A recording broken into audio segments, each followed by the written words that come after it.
Lorsque votre plan sur 5 ans devient un plan sur 5 jours, vous savez que vous faites affaire avec l'inhabituel. Exportation et Développement Canada est là pour aider les entreprises de toute taille avec des solutions financières et des conseils d'experts. Visitez edc.ca dès aujourd'hui. Le commentaire de Mathieu Bock-Côté, dépensé pas comme les autres. Qu'est-ce qui se passe exactement? Il y a eu quelque chose dans l'eau. Ça fait 2 fois que des chroniqueurs de l'émission disent qu'ils sont d'accord avec Donald Trump. Luc La Liberté, la semaine dernière, qui est très critique envers Donald Trump, Luc La Liberté, mais qui disait, par contre, sur l'enseignement de l'histoire, je suis d'accord avec les réserves qu'a Donald Trump. Et c'est ton cas, Mathieu.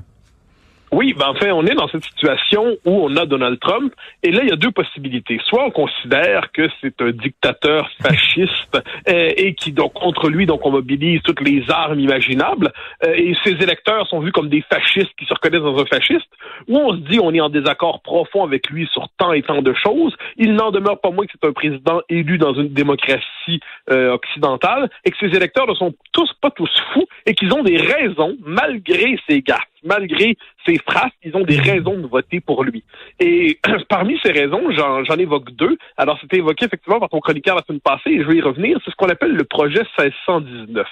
Alors, le projet 1619, c'est un projet porté par le New York Times qui propose de réécrire l'histoire américaine, de la redéfinir en faisant de l'esclavage, donc du racisme qui en découle, la trame fondamentale, la vérité fondamentale de l'histoire américaine. Donc, qui propose un renversement de l'histoire américaine. Jusqu'ici, quand les Américains regardaient leur histoire, ils disaient, bon, c'est un pays qui se veut fondé sur une promesse de liberté, mais il y a une tâche fondamentale, il y a un péché originel dans cette histoire, c'est le racisme, c'est l'esclavage. Mais l'esclavage, c'est pas la vérité profonde du pays, c'est l'erreur fondamentale que nous avons dû corriger, que nous devons encore corriger. Le New York Times, avec son projet 1619, qui représente bien l'évolution de la vision de l'histoire dominante aux États-Unis, nous dit non, maintenant, il faut réinterpréter l'ensemble de l'histoire sous le signe de l'accusation fondamentale contre le pays. Résultat, il y a beaucoup d'Américains qui disent non, on n'est pas prêt à se reconnaître dans une telle lecture de l'histoire qui est non seulement accusatrice, mais qui est fausse, parce qu'on ne saurait faire de l'esclavage la trame de fond qui commande l'ensemble de l'histoire du pays. Et j'ajoute que le New York Times lui-même, le projet 1619, est en train d'amender sa propre proposition historique parce qu'il est contredit par des historiens très sérieux. Ils sont en train de reculer, là. Sur certains points, il commence à se dire là, manifestement, on l'a peut-être mal visé. Est-ce qu'on peut vraiment dire que la vraie fondation des États-Unis, mettons, c'est 1619? C'est un peu culotté quand même. C'est parce qu'on peut...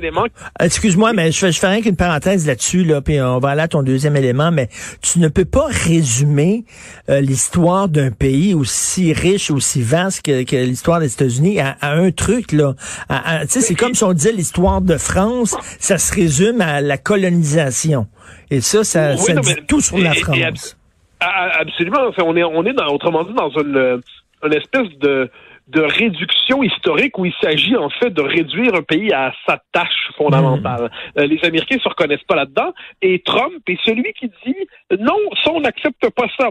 Donc il occupe l'espace, appelons ça, du patriotisme historique. Deuxième élément qui est aussi important, on l'a vu beaucoup ces derniers temps, ça remonte beaucoup à l'actualité avec les questions liées avec l'affaire George Floyd, c'est la question du racisme aux États-Unis. Alors, est-ce qu'il y a du racisme aux États-Unis? Il n'y a pas de doute là-dessus. Il n'y a aucun doute sur ça, c'est un vrai problème dans l'histoire du pays. Mais ce qu'on a vu, c'est au nom de cette lutte contre le racisme, dans l'entreprise privée, mais aussi dans l'administration publique, il y a de plus en plus de formations qui prétendent, c'est des formations qui prétendent former contre le racisme, mais si on s'intéresse un peu à ces formations-là, on entre dans un univers mental orwellien et délirant. On va nous dire, par exemple, que tous les Blancs sont racistes du simple fait qu'ils sont Blancs. Pourquoi dès qu'on est Blanc, on est raciste? Parce qu'on était socialisé dans l'univers de référence symbolique qui nous explique que la blancheur, la blanchité est la norme universelle. Donc, du simple fait d'être blanc, on était conditionné dans un système qui nous avantage, qui nous donne un privilège blanc, qui nous donne l'avantage du racisme systémique. Donc, on est coupable d'être blanc, et l'objectif qu'on doit se donner, c'est d'être un peu moins blanc, selon la formule de Robin DiAngelo, qui est une des théoriciennes de l'antiracisme aujourd'hui. Et là, quand on regarde ces formations-là, on va nous dire, par exemple, que quels sont les marqueurs de la culture blanche? Eh bien, ça va être la valorisation du mérite, la valorisation de l'effort, la famille unie, le respect de la grammaire. Alors, c'est complètement absurde, complètement aberrant. Je veux dire, en quoi est-ce que ça, c'est des marqueurs blancs, entre guillemets? Quand on fouille plus loin dans ces formations-là, parce qu'elles remontent à la surface, il y a des cadres d'entreprise, par exemple, ça s'est remonté à la surface il y a 2-3 semaines, je crois, qui sont envoyés dans un camp de rééducation pendant 3 semaines, où ils doivent s'accuser dans une forme de rituel expiatoire et accusatoire ils doivent se dénoncer leurs propres privilèges blancs, raconter leur réveil, leur wokeitude à la culture de la diversité, ils doivent s'accuser de leur blanchité, je prends leur mot. Donc, on est devant, et là, cette espèce de rituel néo-maoïste imposé dans le monde de l'entreprise qui s'impose de plus en plus. Ces formations-là qui se multiplient, Trump a dit, je suis désolé, mais c'est pas la responsabilité de l'État fédéral que de financer de la propagande et de l'endoctrinement. Donc, la lutte au racisme, oui, mais l'instrumentalisation de la lutte au racisme pour verser dans le racisme anti-blanc, non. Et si on abolit ces formations-là contre l'endoctrinement par l'État fédéral, on l'accuse de racisme pour ça. J'ai l'impression que là-dessus, il rejoint beaucoup d'électeurs qui se disent il y a quand même des limites à instrumentaliser une cause légitime pour faire le procès de tout un groupe. Non, mais je prends un truc là dont tu veux parler, les familles unies. On dit que ça, c'est blanc. OK, il va falloir, à un moment donné, arrêter de dire que c'est le modèle familial par excellence. Ça, les chiffres le démontrent aux États-Unis. C'est pas moi qui le dis. Spike Lee a déjà fait un film là-dessus, qu'effectivement, il y a beaucoup de divorces chez les Afro-Américains. Souvent, les pères quittent la famille. Il y a beaucoup de mères qui élèvent seules leurs enfants. Mais là, on est en train de, plutôt que de dire il faut aider les Afro-Américains à garder des familles unies, parce que c'est mieux pour les enfants, plutôt que de dire ça, on dit non, vous faites bien, c'est les Blancs qui font mal de rester ensemble. Ça n'a pas de maudit bon sens. Moi, ce que je trouve débile, c'est qu'on décide de... Puis ça, bon, c'est la tare de l'histoire américaine, mais on le voit à la puissance 1000, c'est la racialisation intégrale des rapports sociaux. Oui. Tout le travail, me semble-t-il, d'une démocratie moderne, c'est de construire une identité commune sous le signe de la culture et non pas de la race. Ça, j'aime le redire. Une culture, on peut y participer. On peut venir de Kabylie, on peut venir du Congo, on peut venir de Chine et devenir québécois, on peut devenir canadien, on peut devenir américain. Bon, la question n'est pas raciale. Or, en ce moment, c'est le paradoxe, au nom de l'antiracisme, on radicalise les tensions raciales comme on l'a pas vu depuis longtemps aux États-Unis. On demande à l'État fédéral de financer des formations idéologiques, pas scientifiques pour 2 sous, idéologiques d'endoctrinement des employés de l'État, c'est relayé dans l'entreprise privée. On culpabilise entre guillemets les Blancs. Eh bien, faut pas se surprendre si ces gens-là finissent par se dire bon, ben il y en a marre de se faire cracher dessus. Qui est prêt à nous entendre? Et là, il y a l'aventurier mégalomane de Washington, l'étrange personnage qu'est Donald Trump, qui ne suscite pas d'enthousiasme particulier, je crois, chez des gens un tant soit peu éclairés. Mais on a le choix, en d'un côté, un parti démocrate qui fait de l'œil sans arrêt aux groupes les plus intransigeants, et de l'autre côté, Trump qui dit « je vous comprends ». Et je vous comprends et je vous tends la main. Alors, il ne faut pas se surprendre si beaucoup d'Américains, alors je sais pas s'il va gagner, mais les sondages disent qu'il va perdre, et puis bon, est-ce qu'ils vont se tromper 2 fois de suite les sondages? Ce serait étonnant. Donc, manifestement, mais imaginons qu'il ait seulement 45%. 45%, ça serait plutôt une défaite. Mais ça veut dire qu'il y a quand même 45% des Américains qui disent, là, on est prêt à voter pour lui, tellement on n'est pas capable d'accepter le camp d'en face qui nous fait notre procès en permanence. Autrement dit, il faut chercher à rentrer dans la tête des électeurs de Trump sans supposer qu'ils sont tous fous pour comprendre ce qui se passe aux États-Unis. Mais tu as tout à fait raison, Mathieu. Et les antiracistes, un vrai antiraciste, c'est quelqu'un qui est daltonien. C'est-à-dire, c'est quelqu'un qui se fout de la couleur de ta peau, à la limite qui ne la voit même pas. Là, nous avons des antiracistes qui, au contraire, ne font que parler de race. Mais mon cher Richard, c'est là-dessus que tu ne te rends pas compte que tu viens de trébucher, de déraper. Pourquoi? Parce que quand on s'intéresse aux nouvelles théories antiracistes, c'est quoi un de leurs principaux reproches? c'est ce qu'ils appellent le daltonisme racial. Le daltonisme racial, ça consiste à ne pas voir, à refuser justement de tenir compte de la race dans la définition du lien social. Ça consiste à refuser de racialiser les rapports sociaux. Je précise, soit dit en passant, qu'on n'a pas besoin d'aller jusqu'aux États-Unis pour ça. La Ville de Montréal a produit un rapport il y a quelques mois, dont j'avais parlé, je pense, sur mon blog au mois de juin, qui dénonçait le daltonisme racial, qui dénonçait ce refus d'assumer la racialisation des rapports sociaux, qui serait apparemment une étape indispensable sur le chemin de l'antiracisme. Donc, faut pas se tromper. Ce que tu crois être une vertu, le daltonisme, est en fait un crime, cher Richard. Repends-toi et repends-toi maintenant. Oh mon Dieu, le monde est fou. Les malades ont pris le contrôle de l'asile. Merci beaucoup, Mathieu, d'être là. Mathieu Bock-Côté, bonne journée. STM salue votre tour et les bonnes pratiques. Pour que vous puissiez embarquer en toute confiance, on a mis le paquet. Depuis la pandémie, on désinfecte chaque jour les surfaces les plus touchées. On a adapté tous nos bus pour s'ajuster à la nouvelle réalité. Dans le métro, on a ajouté 300 distributeurs de désinfectants, des indications pour mieux circuler et pour finir, notre équipe est là pour vous accompagner. C'est pas compliqué, on a repensé tout le réseau en pensant à vous. Hey, méchant virus pareil, hein? Le commentaire de Mathieu Bock-Côté, dépensé pas comme les autres. Coudon, il y a un consensus chez nos invités aujourd'hui parce qu'il y a Steve Fortin qui disait le lien de confiance entre le gouvernement et la population est brisé. Et pour le réparer, le gouvernement se doit de clarifier son message. C'est ce que René Villemur, éthicien, nous a dit. C'est ce qu'Emmanuel Latraverse, analyste politique, nous a dit. C'est ce que Mathieu Bock-Côté aussi écrit. Salut Mathieu. Bonjour. Donc, c'est bien beau de critiquer les gens, de critiquer la population, mais si le lien de confiance est brisé, peut-être que la faute en est aussi au gouvernement. Ben, c'est que là, il y a une espèce de ton étrange ces derniers jours qui nous vient de la part des autorités, où on nous explique que globalement, les Québécois se comportent mal. Les Québécois sont pas disciplinés. Les Québécois font pas leur devoir à temps. Les Québécois mangent pas assez leurs légumes. Et puis là, ben, à cause du fait qu'ils se comportent mal, on va falloir qu'on les mette en pénitence. Il y a quelque chose de très paternaliste là-dedans, une forme de paternalisme rigide, c'est-à-dire il n'y a pas l'espèce d'autorité chaleureuse de François Legault au moment des débuts de la pandémie. Bon, on peut dire on n'y est plus non plus, il y a une forme d'exaspération, de lassitude, d'écœurantite, mais il y a, on le voit, une forme d'autorité, j'aime pas autoritarisme, le mot n'est pas dur, mais une forme de ton paternaliste qui, dans les circonstances, est désagréable pour deux raisons.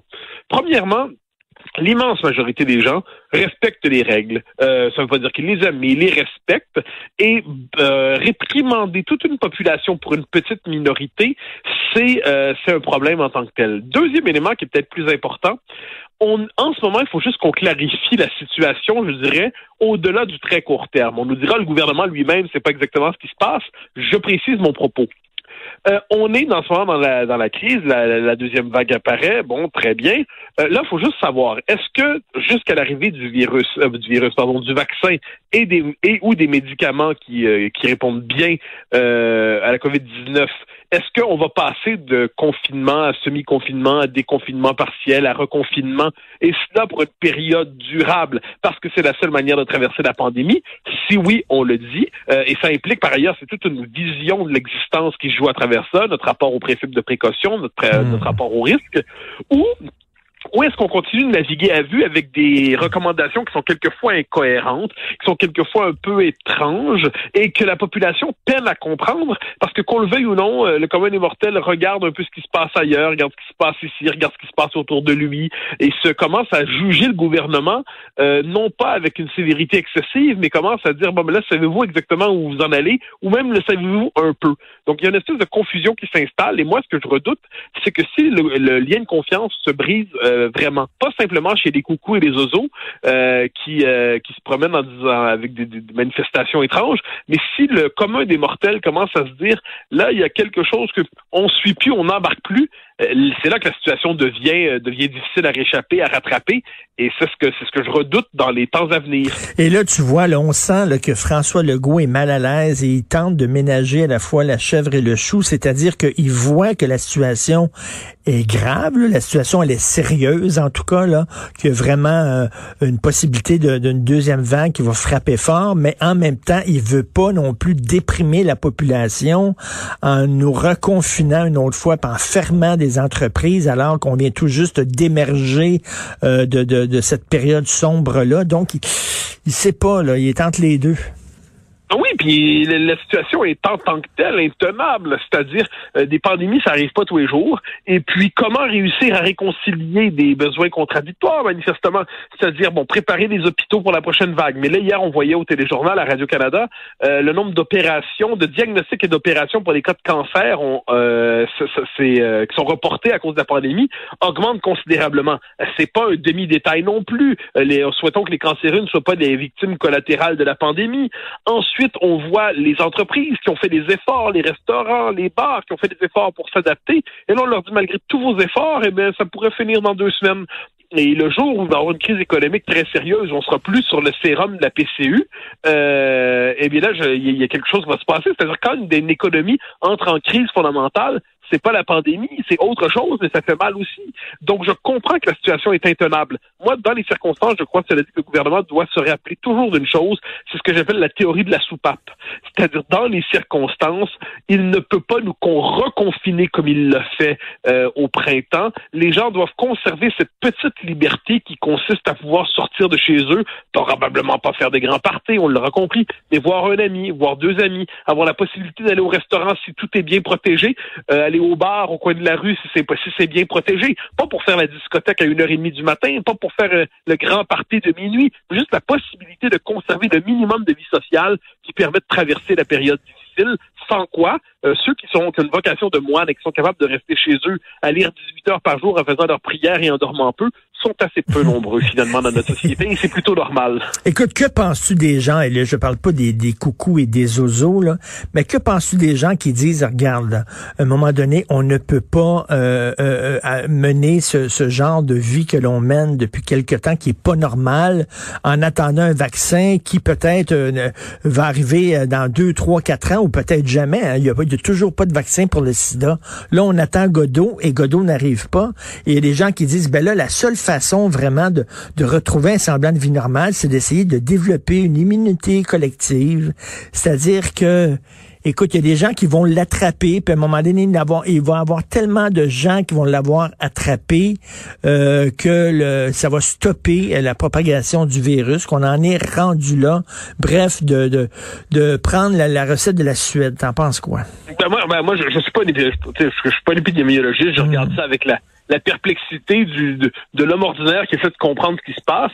Cela dit, cette question-là, elle est débattue en Suède, elle est débattue en Grande-Bretagne, elle est débattue ailleurs dans le monde. Donc là, il faut quand même tenir compte de ça, c'est-à-dire si effectivement le vaccin, le divin vaccin, arrive au même moment que le 3e référendum, c'est-à-dire dans des conditions gagnantes imprévues, un jour lointain, puis on sait pas quand, si après la 9e prochaine course à la direction PQ, il y a quand même, si tel est le cas, la question de savoir si nos sociétés peuvent vivre durablement confinées ou s'il va falloir se confronter au virus. Alors, c'est facile de dire exactement. Ça dans ton salon à l'abri de tout le monde. C'est très facile. Mais une fois que c'est dit, c'est une question qui se pose et se débat en ce moment, mais il y a un prix humain à payer qui est immense. Là, faut pas se tromper. Le jour où on décide de se confronter au virus, ça veut dire qu'il y a beaucoup de gens, il y a une forme de darwinisme effrayant derrière ça. C'est-à-dire, il y a des gens qui vont y passer, il y a des gens qui vont être blessés, il y a des gens qui vont être abîmés. Si c'est vraiment l'option suivie, parce qu'il n'y a pas autre solution possible, on verra. Mais il y a des gens qui disent, regarde, ceux qui sont à risque, on les connaît, là. C'est des gens qui ont des maladies respiratoires, etc., ouais. qui ont beaucoup de surpoids ou qui ont un certain âge, etc. Ces gens-là, on les confine. Et les autres, on leur fout la paix. C'est-à-dire qu'ils vont peut-être l'attraper et la grande majorité de ces gens-là vont passer un petit mauvais quart d'heure, puis après ça, ils vont s'en débarrasser et c'est tout. Il y a des gens qui disent... moi, je dirais, mon hypothèse par rapport à ça, c'est qu'on va le savoir dans quelques semaines ou quelques mois, ça. C'est-à-dire après le deuxième, ce que j'appelle le semi-confinement en ce moment, là, qui est un quasi-confinement, un confinement civilisé, appelons ça comme ça. Là, on sait qu'à partir de là, la capacité de résistance de la population sera émoussée. Là, on va savoir, autrement dit, où nous en sommes collectivement. Qu'est-ce qu'on peut faire dans les circonstances? Est-ce qu'on doit accepter justement cette espèce de nouvelle solution, un confinement partiel de certaines catégories de la population? Et là, je pense que ces questions-là, pour l'instant, on n'en est pas à se les poser parce qu'on est entré dans la gestion de la deuxième vague. Mais quand on va traverser cet épisode de quelques semaines ou quelques mois, quand on va sortir de ça, là, je pense que c'est ces questions suédoises, on est comme ça, on va se les poser clairement. Mais pour l'instant, comme je dis, on n'en sait rien, on est tous perplexes devant ça. Mais je pense que ces questions-là traînent dans la tête de tout le monde. Ces questions-là traînent probablement même dans la tête du gouvernement.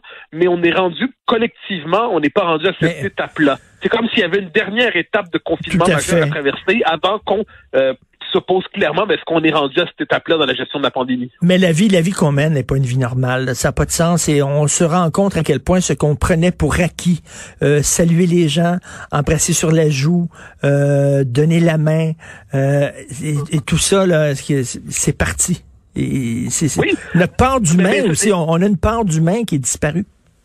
Non, mais c'est la vie dans son sel, dans son charme. Ça donne la possibilité de faire avec les siens, de les embrasser, de faire la collade, de chanter ensemble, de faire le banquet, de souper ensemble sans précaution exagérée. Tout ça, bon. Alors là, effectivement, il y a une pandémie. Parfait. On en tient compte, on en tient compte pour vrai. Mais le fait est que si cette cochonnerie-là est appelée à rester, à durer, s'installe parmi nous et fait désormais partie de notre paysage, après ça, notre paysage de sanitaire, eh bien, notre société on en fera des moyens à court et moyen terme. Plus court que moyen d'ailleurs. À moyen long terme, c'est intenable. À ce moment-là, on se posera les questions suédoises, on sait comme ça. Mais vu la stratégie qu'on a embrassée depuis le début de la crise, c'est pas le moment pour ça.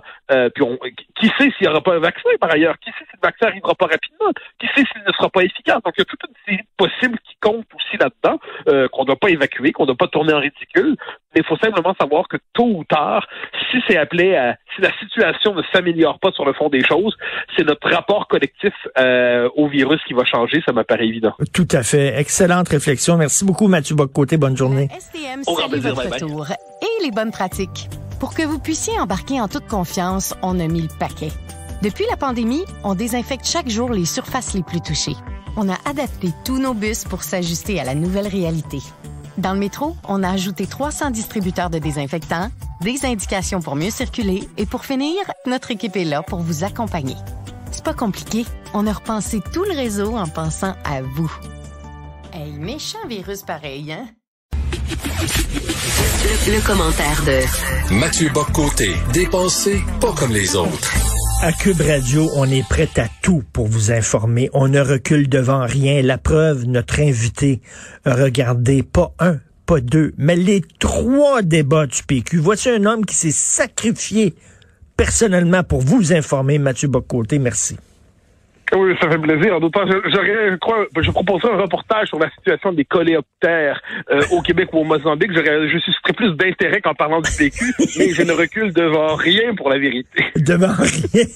Alors, hier, écoute, on le dit souvent, hein, toi et moi, c'est que une course à la chefferie est un exercice très délicat, très difficile. C'est-à-dire que tu veux avoir des confrontations d'idées, mais tu veux pas non plus saloper la réputation de ton parti. Et hier, Guy Nantel, qui a dit que le gouvernement marois, c'était un peu n'importe quoi, puis qu'ils ont pris une extrêmement mauvaise décision avec la cimenterie McGuinness, il avait peut-être raison, sauf que on dirait qu'il tirait sur le PQ, là.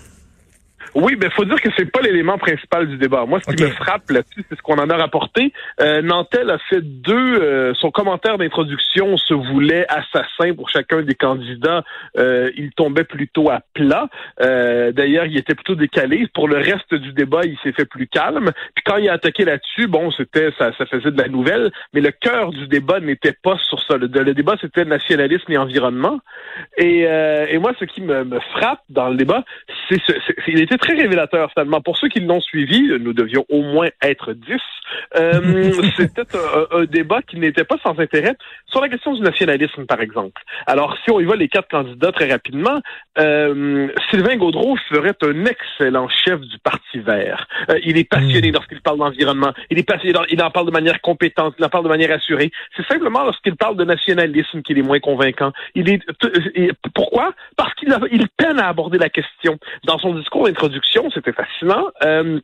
Un mot sur le nationalisme, sur le Québec pays français, et tout le reste sur l'écologisme. Et comme il a le temps d'aborder des questions essentielles, immigration, langue, tout ça, il était dans la stratégie de l'esquive, comme s'il ne voulait pas en parler, soit parce qu'il s'en fiche, soit parce qu'il pense que ses positions seraient pas payantes là-dessus. Mais bon, c'est un homme compétent, mais c'est simplement, il est candidat à la chefferie du Parti vert, disons ça comme ça. Paul Saint-Pierre Plamondon était là, il se veut le candidat de synthèse un peu. Donc lui, il le disait dès le début, il s'ancre clairement dans une vision nationaliste, nous dit-il, mais se veut modéré par ailleurs. A critiqué ça c'est important, a critiqué ceux qui assimilent le nationalisme québécois au racisme et à l'intolérance, a critiqué l'américanisation de nos mentalités, a plaidé pour une baisse des seuils d'immigration, mais PSPP donc propose à la fois de rassembler des électeurs passés à QS, d'autres passés à la CAQ, donc ça l'oblige à un jeu d'équilibriste, ce qui l'empêche peut-être d'aller aussi loin qu'il ne devrait, mais il n'en demeure pas moins qu'il a dit qu'il y a 2 visions, puis il y a celle de Gaudreault, disons ça comme ça, et il y a la mienne qui est celle du nationalisme, et qu'il l'assumait dans les circonstances, une forme de nationalisme ancré au centre-gauche. Frédéric Bastien, alors lui, c'était sa soirée. Identité, immigration, c'est ces sujets. Et là, sur l'immigration, Bastien a été très, très, très, très bon.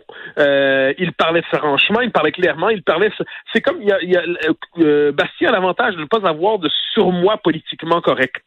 Donc, quand il parle clairement, sans chercher à plaire à un hypothétique ancien ami de Radio-Canada. Il a une efficacité rhétorique, il connaît ses dossiers. Et d'ailleurs, c'est donc sur les questions identitaires, c'était son débat, il ne pouvait pas le manquer.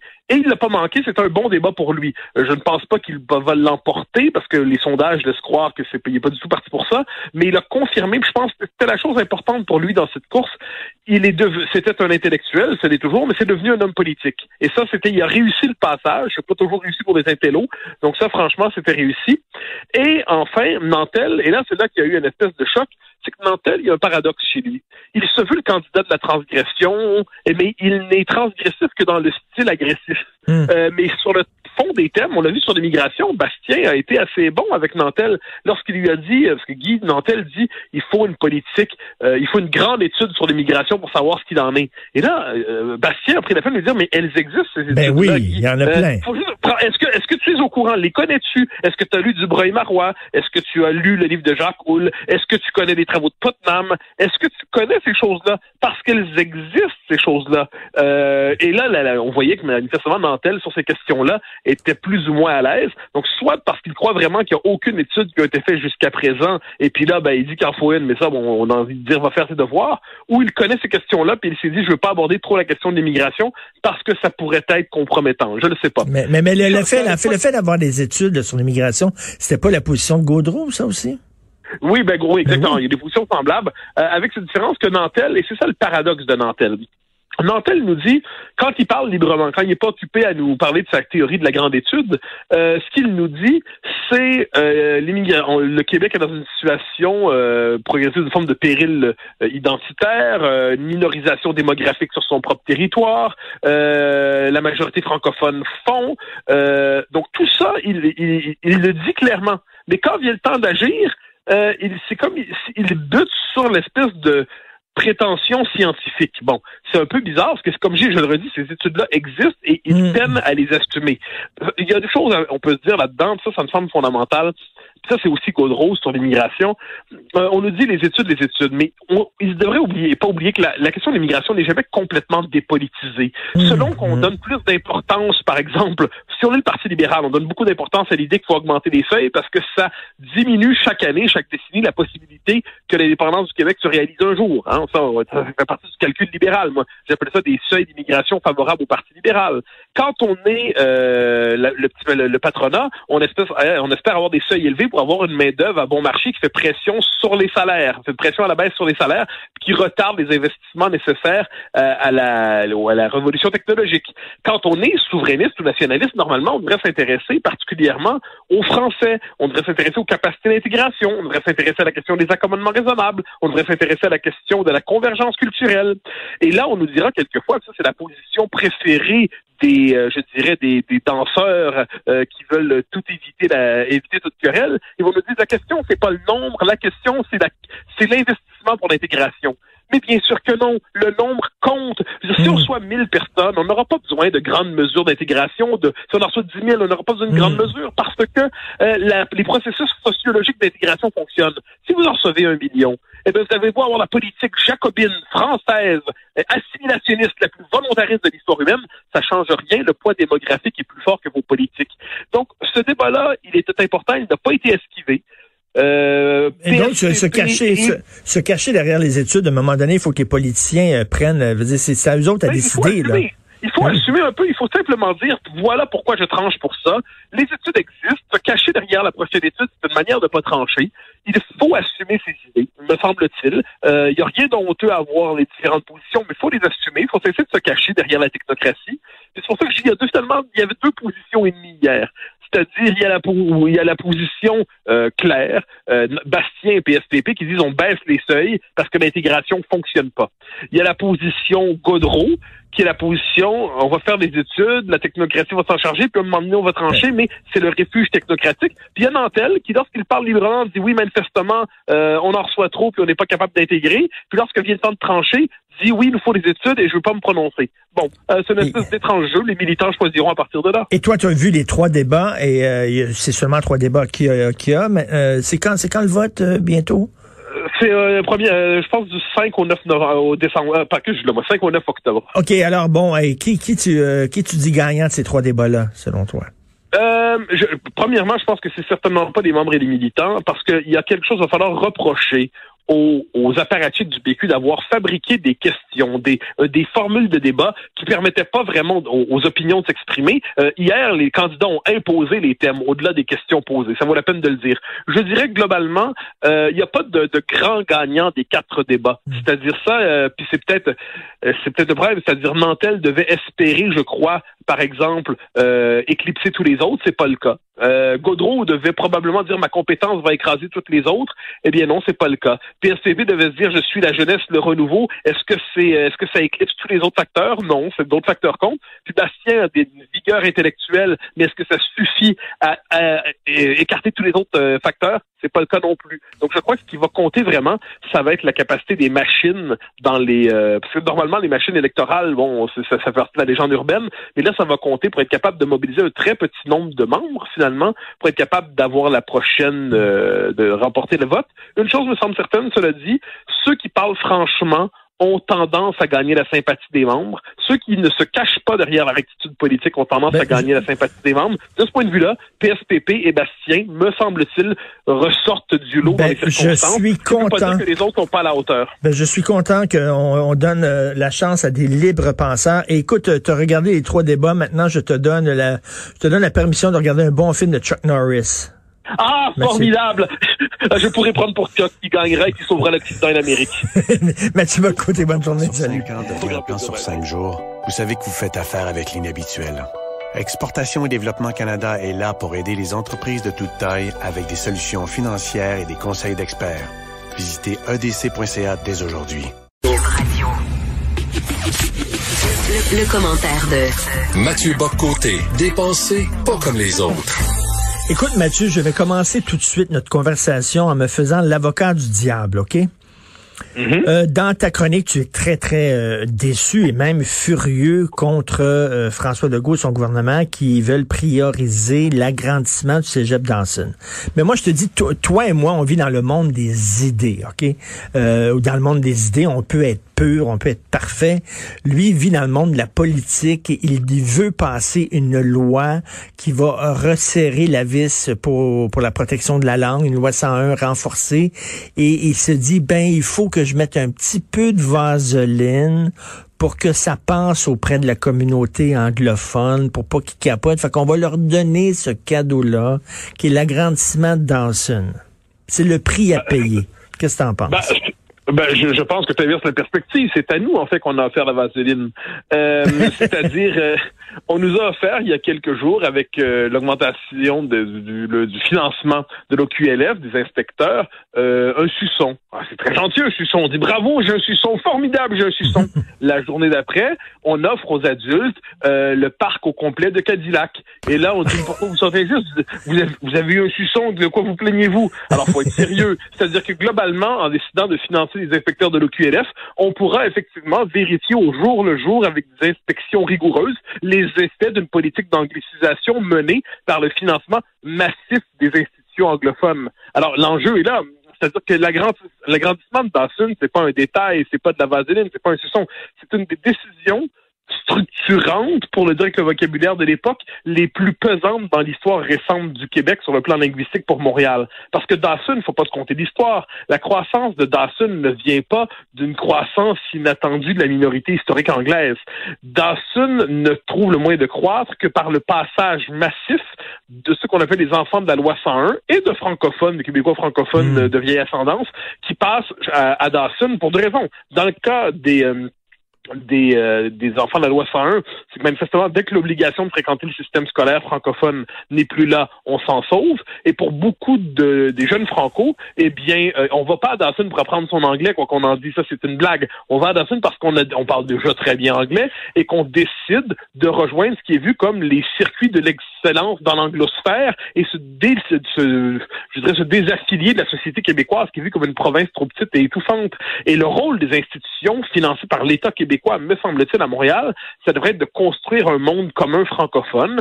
Ça ne veut pas dire qu'on conteste les droits historiques de la minorité anglaise, c'est juste qu'on n'accepte pas leur détournement pour en faire des instruments d'anglicisation de notre population, qu'on ne veut pas financer notre assimilation à même nos propres fonds publics. Donc je vois ça. François Legault est un homme dont je ne doute pas de sa bonne foi, je ne doute pas de son intelligence, je ne doute pas du fait qu'il a le cœur bleu et qu'il aime son Québec, mais je pense qu'il a pris une décision mauvaise, en plus qui humilie, faut bien le dire, Simon-Jolin Barrette, parce que Jolin Barrette faisait monter les attentes avec cette nouvelle loi 101 depuis des mois. Là, dans les faits, avec cette décision-là sur Dawson, et en plus l'extension pour McGill avec le complexe du Royal Vic, le résultat, c'est que la prochaine loi 101 va avoir les mots les plus forts et les plus fermes. Dans les faits, ça va être simplement des phrases pour masquer je me dis, de démission. Moi, je me dis, si c'est senti l'obligation de faire ça, là, c'est que la loi 101, sa nouvelle loi 101 qu'on va présenter, elle va être vraiment solide. Ah, moi, je vois pas les choses comme ça. Ah, moi, c'est plutôt le contraire. J'ai plutôt l'impression que la CAQ, c'est une coalition. Hein. Il y a des éléments nationalistes dans le personnel politique, le premier ministre, chez les quelques députés, Simon-Jolin Barrette. C'est des éléments de bons éléments nationalistes. Là, on les connaît, c'est des gens qui travaillent bien, qui aiment leur Québec. Mais d'autre côté, c'est une aile affairiste et fédéraliste qui serait tout à fait aussi heureuse au PLQ, mais le pouvoir ne s'y trouve plus pour l'instant. Et qu'est-ce qu'on voit là? C'est que quand vient le temps de toucher aux institutions, quand vient le temps de pas simplement faire des ajustements mineurs à la loi, mais toucher aux institutions, ce qu'on pourrait appeler les vieux réflexes de notre bourgeoisie colonisée remontent à la surface. Et là, on se dit, oh là là, ça, on touche pas à ça. Et on l'a vu, soit dit en passant. Il y a quelques jours, on vote l'augmentation de quelques inspecteurs pour l'OQLF, et là, il y a une réaction virulente. Là, il y a l'humoriste Sugar Sammy qui dit là, avec ça, on va pouvoir faire faillite au Québec, mais faillite en français. Oui. Merci beaucoup. C'est piquant. On est quand même dans ce pays étrange où vomir sur le peuple québécois fait partie des traits d'humour les plus sophistiqués. Bon, alors, et devant cela, je pense que nos élites sont tout simplement pas capables de remettre en question l'espèce de cadre mental qui nous amène à toujours rogner sur nos propres gruger nos propres intérêts nationaux plutôt que prendre des décisions structurantes qui en choqueraient quelques-uns. Écoute, pour utiliser un terme de Jean Perron, tu n'y vas pas avec le dos de la main morte, tu parles de trahison linguistique, c'est d'ailleurs ton titre. Vraiment trahison, selon toi? Voilà, j'utilise le mot de manière particulière, c'est-à-dire c'est un geste, une déception, c'est un reniement, c'est un renoncement. Il y aurait plusieurs manières de le dire, mais moi, c'est sur une question aussi fondamentale. On demandait pas, puis moi je suis lucide en politique. Moi j'ai une vision très prosaïque de la politique là-dessus. Je m'attendais pas à ce que la CAQ fasse le cégep français, même si je pense que le cégep français c'est une nécessité. Mais je m'y attendais pas. Je pense pas que on peut pas s'attendre à ça de leur part. C'est pas dans leur univers mental. On leur demandait simplement de ne pas faire comme les libéraux. On leur demandait simplement de ne pas faire comme le PLQ. On leur demandait simplement de ne pas faire de mal. À défaut de faire du bien, ne faites pas de mal et ça va aller. Ça va aller. Pourquoi décider? En plus, M. Legault avait quand même dit il y a quelques semaines, si je ne me trompe pas, que le projet de l'agrandissement de Dawson était remis en question. Donc, autrement dit, qu'il était conscient de ces enjeux-là. Alors moi, devant ce geste-là, il y a peut-être d'autres termes pour le qualifier, mais ce qui est certain, c'est qu'on savait que c'était une décision qui était pas la plus optimale pour le français. On décide de la prendre néanmoins. On légitime le fait que le principal cégep à Montréal est un cégep anglophone. Au Québec, même si je me trompe pas, un cégep anglophone. Si ça nous dit pas quelque chose sur l'état de basculement linguistique et culturel qu'on vit en ce moment, c'est que la réalité veut plus rien dire. OK, Mathieu, question à 100 000 $. Est-ce que c'est une erreur? La CAQ, des fois, a commis des erreurs. On l'a vu avec le programme La Découverte Québec et tout ça. Est-ce que c'est une erreur ou la CAQ vient de montrer son vrai visage? On se pose tous la question. Hein. Moi, j'ai tendance à croire, parce qu'on connaît des gens dans ces milieux-là, on connaît des gens à la CAQ qui sont, je vais le dire avec des mots qui sont les miens, mais d'authentiques patriotes, d'authentiques nationalistes. Et il y en a dans tous les étages de ce parti. Et je suis convaincu au fond de moi-même qu'ils sont vraiment déçu aujourd'hui. Peut-être que je me trompe. Mais je suis persuadé que François Legault, au fond de lui-même, se dit, je suis pas sûr d'avoir fait le geste du siècle. Mais le fait est que la CAQ est une coalition. Et pendant le moment loi 21, quand il y a eu la loi 21, eh bien là, l'aile nationaliste de la CAQ prenait les devants et puis a fait faire un immense progrès au Québec. Il n'y a pas de doute là-dessus. J'ai l'impression que l'autre aile de la CAQ vient de prendre le dessus et la transformation de Simon Jolin Barrette en ministre junior dans les circonstances, je trouve que c'est une erreur politique, soit dit en passant. Mais c'est une erreur pour le Québec. Donc je sais pas si c'est le vrai visage ou l'erreur, probablement entre les deux, c'est-à-dire il y a plusieurs visages dans ce parti et c'est pas son plus charmant qui vient de se montrer à nous. Et ce qui est déprimant là-dedans, c'est qu'on sait bien que le fédéral voudrait justement, tu sais d'ailleurs, Justin Trudeau l'a dit, il est hors de question d'appliquer la loi 101 aux entreprises fédérales. Et tout ça, il le dit, il veut rien savoir. Tu sais, déjà, là, on a un ennemi en face, on a un ennemi, il y a des gens qui ne veulent pas nous aider, même qui veulent nous mettre le bâton dans les roues et que nous-mêmes, on se tire dans le pied comme ça. C'est tellement déprimant. C'est ça qui est terrible. Je ne m'attends pas de la part des fédéraux à ce qu'ils nous fassent de cadeaux. C'est leur travail de chercher à nous angliciser jusqu'à l'os. Bon, c'est correct, c'est comme ça, on a compris. Mais on pourrait nous-mêmes, me semble-t-il, défendre nos institutions, nos complexes institutionnels, disons ça comme ça. Et on ne le fait pas. Puis ce qu'on voit, puis on l'a vu soit dit en passant dans la pandémie, le premier ministre se mettait à faire des discours en bilingue. Bon, apparemment, les raisons sanitaires. On nous dit tout le temps qu'au Québec, tous les Anglos parlent français. Mais là, donc théoriquement, on se comprend quand on parle français. Mais non, le premier ministre fait ses discours en bilingue. Et là, hier, on a vu Dominique Anglade, qui est une femme de qualité, qui est une femme intelligente, mais qui s'en va nous faire son mot d'ouverture à l'Assemblée nationale en bilingue, en français et en anglais. D'ailleurs, Louis Lacroix l'a questionné là-dessus, puis ça a créé une petite polémique, une petite controverse. Donc, il y a une forme de bilinguisme officieux qui s'installe au Québec. Donc, on a d'un côté les fédéraux qui contestent nos aspirations les plus élémentaires, et de l'autre côté, nos propres institutions qui se tournent contre la majorité historique francophone. Donc, devant tout cela, il y a, disons, grande déception. S'il y avait un vrai mot qu'on devrait utiliser en ce moment, je pense que c'est une grande déception de la part d'un gouvernement qui se veut nationaliste, mais qui ne l'est pas beaucoup sur l'essentiel. Mais c'est toujours le Québec là, qui a digéré, qui a avalé, qui a accepté le discours qu'on est méchant.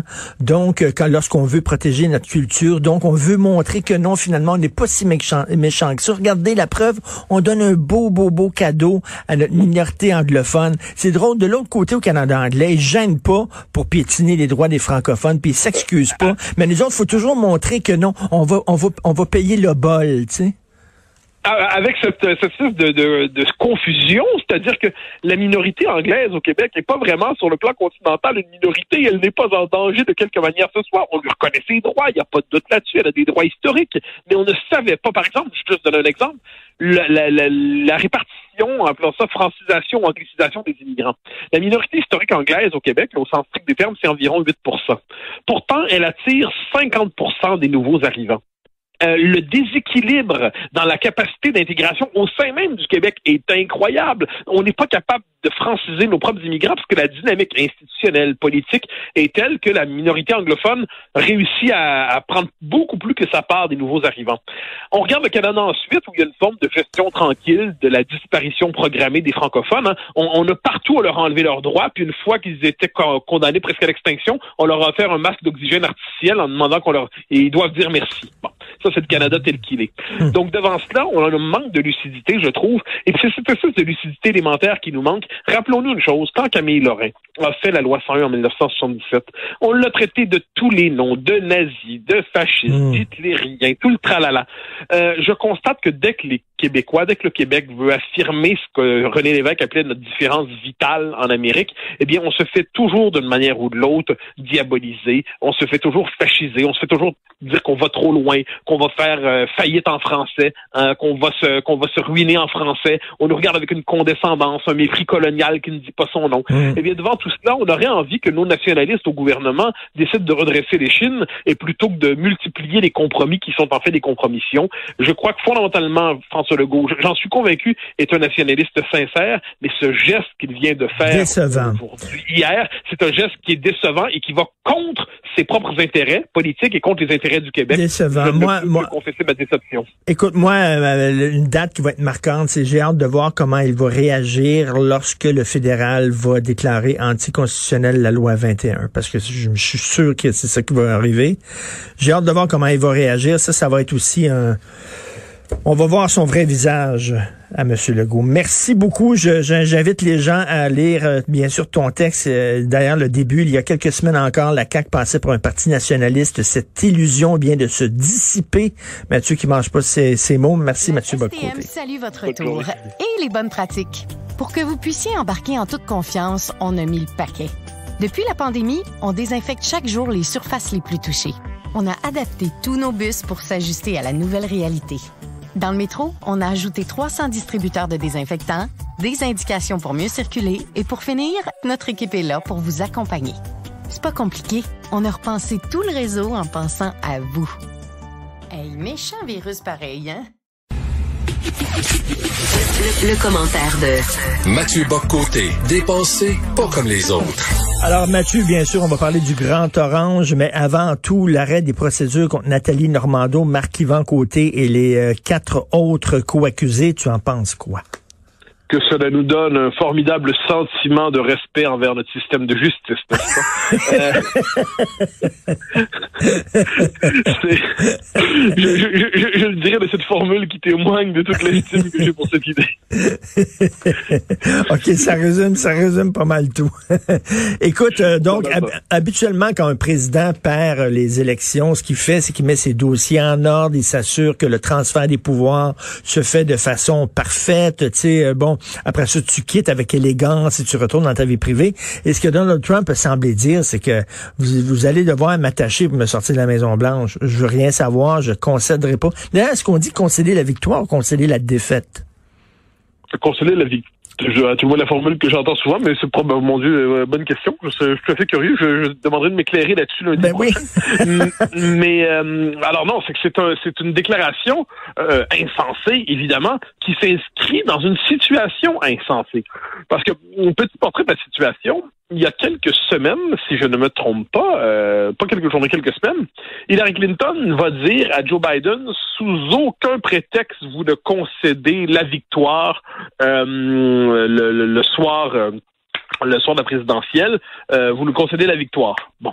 Alors, depuis quand, sous aucun prétexte, on concède la victoire? Là, on a Trump qui, de l'autre côté, nous dit, je suis pas certain, dépendamment de la procédure électorale, il se pourrait que j'essaie de rester en place. Alors, il y a une espèce de jeu, c'est une espèce d'élection qui masque une guerre civile qui ne dit pas son nom.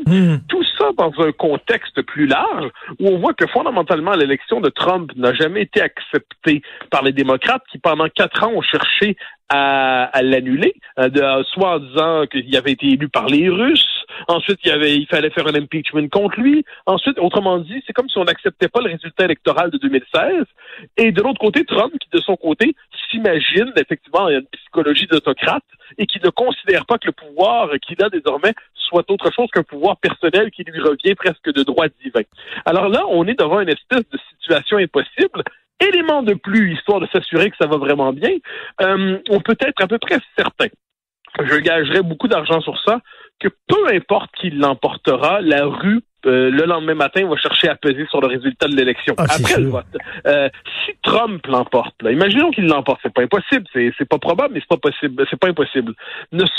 Faut s'attendre à ce que des manifestations assez violentes se déroulent dans les rues pour dire cette élection nous ne l'acceptons pas et ainsi de suite, par des gens qui vont dire le résultat ne nous plaît pas, on cherche à le neutraliser. De l'autre côté, si Trump est battu, on peut s'attendre à ce que des milices, la droite milicienne américaine, vont dire comme ça, certains de ses partisans enragés aussi disent non, on s'est fait voler l'élection à cause du vote postal, on n'accepte pas la défaite. Autrement dit, on peut espérer que tout ça va finalement se passer dans une transition, que la pression du système sera telle que la transition sera pacifique, mais le fait est que l'élection présente aux États-Unis est une élection qui se déroule déjà sous le signe de la violence.